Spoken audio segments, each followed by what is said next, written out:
Pagi ya Tuhanku, dengarlah seruku, melayang doa yang sungguh, memandang pada. Shalom, selamat pagi. Berjumpa lagi dengan kami Pionesario Media Ministry dalam program Renungan Pagi. Sebelum kita lanjut, mari kita berdoa. Bapa kami di surga, terpujilah nama Tuhan di pagi hari ini. Kami datang tersungkur ke hadirat-Mu, rindu mendengarkan suara Tuhan pada pagi hari ini. Biarlah Tuhan berfirman melalui renungan di pagi hari ini ya Tuhan. Di dalam nama Yesus kami telah berdoa. Amin.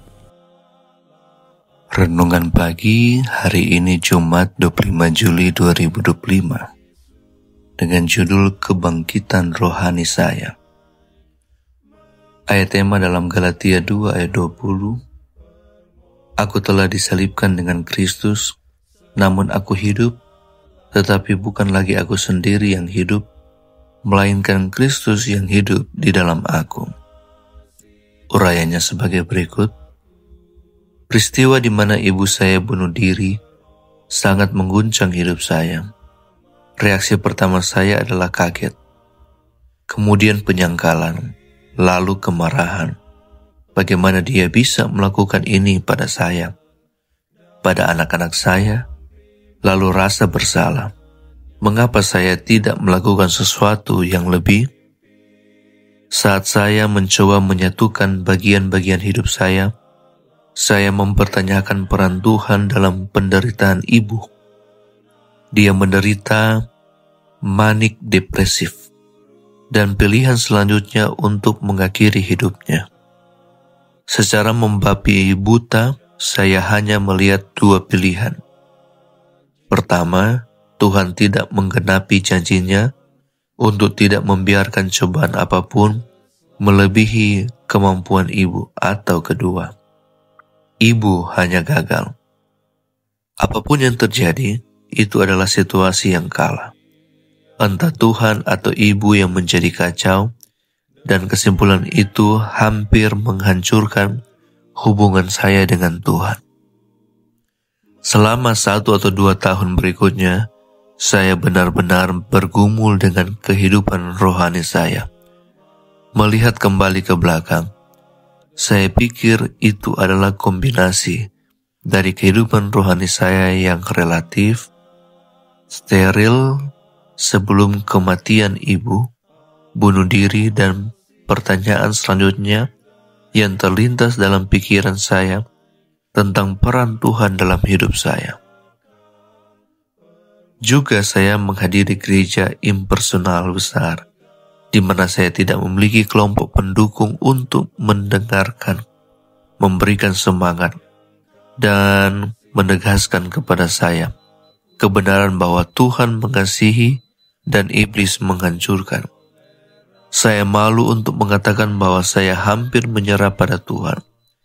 Saya terus ke gereja, tetapi terutama demi anak-anak. Meskipun saya sedang berjuang, saya tetap percaya pada Tuhan supaya anak-anak tetap terhubung kepada Tuhan. Saya tidak menginginkan mereka bertumbuh dewasa dengan tidak pergi ke gereja karena saya.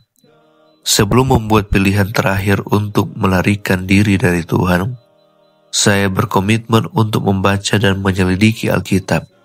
Saya membaca buku karya Philip Yancey, Where is God When It Hurts?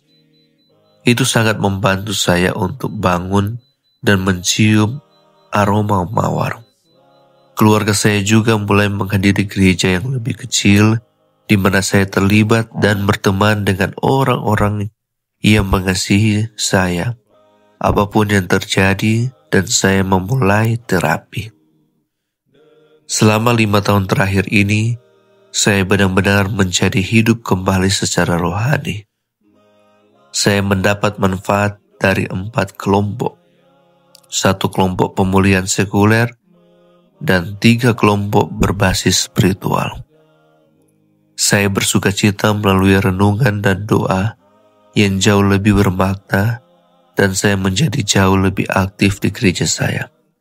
Sungguh luar biasa, suatu kebangkitan rohani bagi saya pribadi.